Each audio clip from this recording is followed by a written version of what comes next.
Hey everybody, I am Erica Carlson. I'm a realtor with BRIX Real Estate. Thank you so much for joining me on my show called I Heart Minneapolis Homes. That's with an MPLS instead of spelling the whole word out. Thank you again for joining me.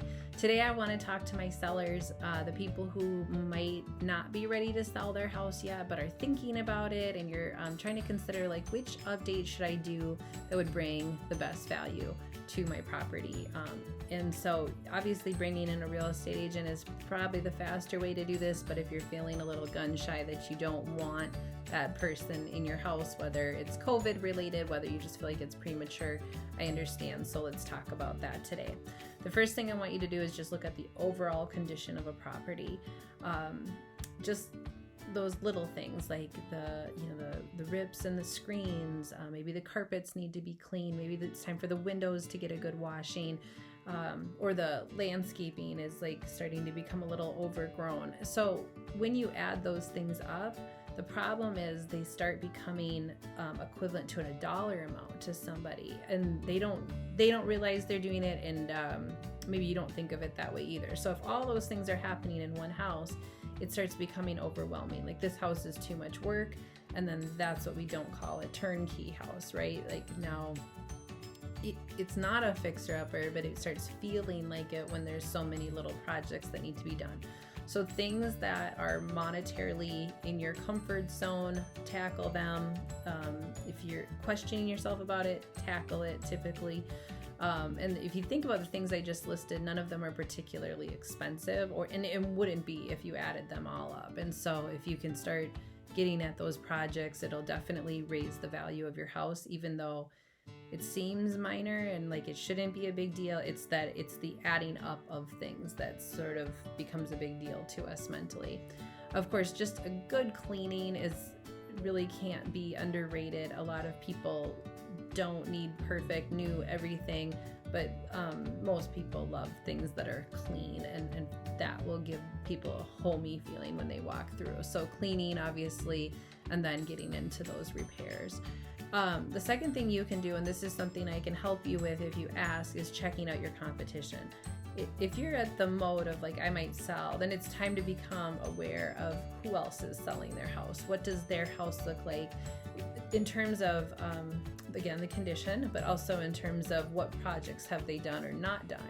So if you're not sure if you should put granite in on your kitchen countertops, and you're wondering if you're really going to get your money back for that, check out the houses that are selling in the last 6 months. Have they had granite or have they had laminate? Because if you're the only one getting granite, then maybe it's not the best choice. So you want to think about that. Now, overall, you want to just think about the updates. Are you lagging behind properties in your area? I'm definitely going to go over some of the things you should think about more particularly. On the flip side, don't over renovate. You just can't get your money back. If you go for like a chef's kitchen, that's just not standard in your area, you probably won't, get the value back. It might help your house sell fast, maybe even sell for a little bit more money.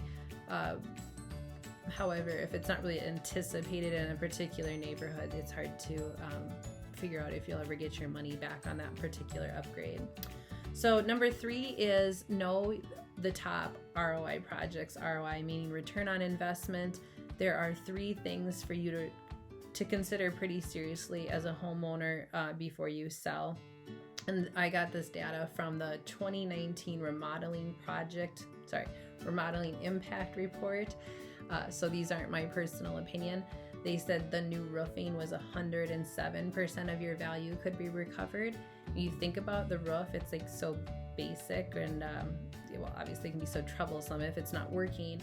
But when buyers go out there, they really anticipate that the house is functioning on this basic level. So if they find out the roof needs to be replaced after they've written an offer, they're most likely going to expect you to fix it to make it more of like a functional house.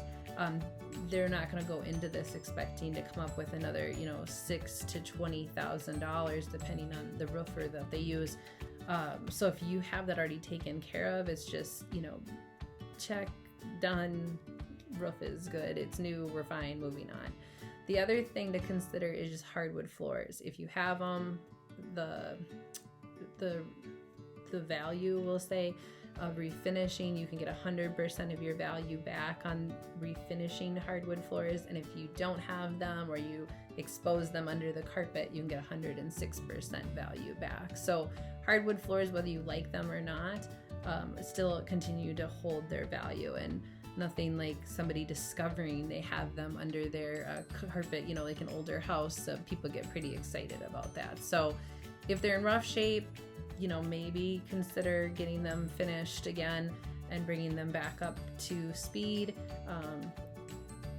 So if you're still kind of on the fence about carpet, hardwood floors, obviously one is more expensive than the other, and you have to weigh those things too. So again, don't hesitate to bring a real estate agent in if you're not sure about the true value and if it's worth it. So I'm going to stop there.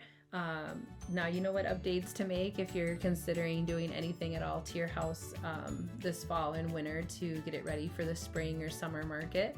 I'm happy to answer any questions for you if you ever want me to. I'd love to sit down and have coffee and chat more about what it's like to work with me. Promise I won't bring any contracts or force anything on it. We can just keep it casual. So anyway, I don't want it to be stressful. That's what I was going to say, but mind fart. So thank you for joining me. Take care.